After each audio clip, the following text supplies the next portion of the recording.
Did you know that Lewis Hamilton, the 7-time world champion, endured the worst sprint qualifying result of his entire Formula One career at Spa-Francorchamps?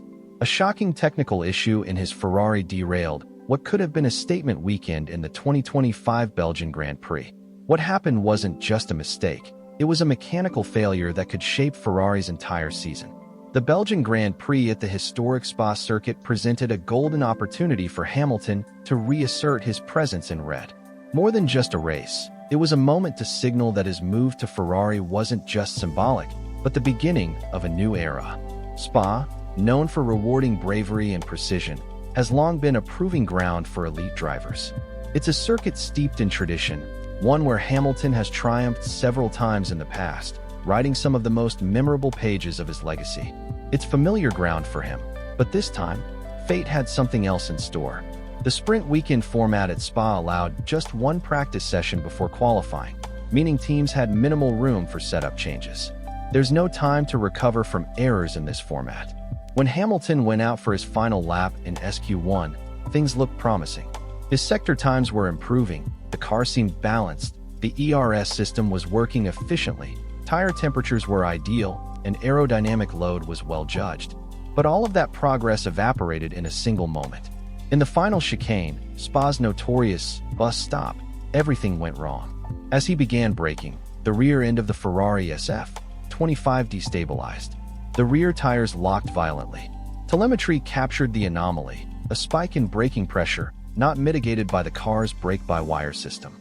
The suspected cause? A miscalibrated new rear suspension setup, which had been recently implemented. The result was a sudden spin. Hamilton tried to recover, but the car snapped sideways and his qualifying ended in disaster. He was out in SQ1, placing 18th. This wasn't just any poor showing, it was unprecedented. Hamilton had never before been eliminated in an SQ1 session. His post-session remarks, filled with a calm yet deep frustration, said it all. "This is the first time this has ever happened to me." The paddock took notice. What happened wasn't just a fluke. It pointed to a deeper structural problem that Ferrari has yet to solve. This issue didn't originate at Spa. It stems from a bigger problem with Ferrari's SF-25 car, specifically the car's unpredictable behavior during combined braking and rapid load changes. Ferrari had rolled out a new rear suspension architecture ahead of the sprint weekend. It was meant to lower the center of gravity, enhance stability in long corners like Eau Rouge, and give the engineers more setup flexibility. On paper, it was an intelligent upgrade. In practice, it was a gamble. Initial simulations showed modest improvements. Tests at Mugello hinted at gains in high-speed stability. But the feedback from drivers was less optimistic. Ferrari's new technical director, Loic Serra, oversaw the suspension's development closely. This was his first major contribution since taking control of the technical department, and the stakes were high. But even the most well-designed upgrade can fail under real race conditions, especially when implemented during a sprint weekend with just one practice session. When the teams arrived at Spa, it quickly became clear that Ferrari didn't have enough data to understand how the new suspension behaved under real loads. Telemetry during practice and qualifying revealed that in key corners, especially during downhill braking zones like La Source or the bus stop, the car's rear end would lose grip unless it operated within an extremely narrow band of temperature and weight balance. For McLaren, rear-end predictability had become a strength. For Ferrari, it was a roll of the dice. Charles Leclerc was more reserved in his criticism, saying, "The car feels better, but we're still far off from McLaren's pace." That quote was telling. At Spa, a 7/10 gap means you're competing in a different league. While Ferrari had improved slightly, their rivals had improved even more. And in F1, that's what counts. Hamilton's SQ1 elimination wasn't an isolated misstep. In F1, mistakes rarely come from nowhere. Every aspect, car design, data simulation, technical decisions, driver feedback, plays a role. What unfolded at Spa was a perfect storm, the collision of individually rational decisions that, together, created a catastrophic outcome. But more important than Hamilton's grid position is what this moment reveals about Ferrari's reality in 2025. Let's look at the core issue. The SF-25's new suspension exposed a glaring weakness: rear instability under braking, especially during high G-load transitions. Telemetry confirmed that during Hamilton's spin, the front of the car remained stable while the rear oscillated wildly. That points to poor coordination between lateral and longitudinal load transfers, potentially caused by flawed suspension geometry or a glitch in the brake-by-wire system. Hamilton's reaction was composed, no shouting, no blaming, just cold realism. He understood the real problem wasn't the spin. It was the fact that the spin was inevitable under the current setup.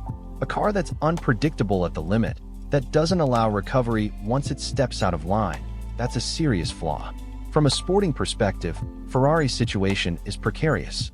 McLaren now leads the Constructors' Championship with a consistently fast and reliable car. Red Bull, after a shaky start, has regained form with Verstappen back to his dominant ways.